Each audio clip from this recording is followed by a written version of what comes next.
I do a lot of different things within the department, but my research focus for the last 5 or 6 years has been on using games and game-based learning techniques within the intelligence classroom. So the game is called Cthulhu versus the Vikings, and it really combines two sort of hot trends in games and gaming.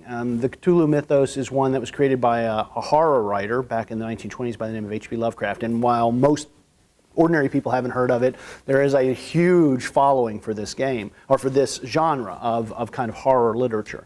And then the Vikings are hot. Anybody who's seen A&E's programs or any of the other kinds of programs, the Vikings are hot right now. Now you read the comic book and it tells this incredible story of how these two ancient forces meet and fight and all that sort of good stuff. And then at the end of the comic, you're left with an unresolved situation. And the unresolved situation in the comic book is this situation. Viking team of 13 surrounded and cut off by the monsters of the minions of Cthulhu called the Deep Ones. And you play the ending to the comic.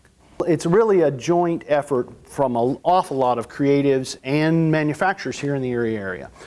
So the writer for the comic is a guy by the name of Sean McGrath. Sean is local and a local comic writer. He did that. The game pieces were all sculpted by a guy by the name of Kris Wheaton, who's a local sculptor.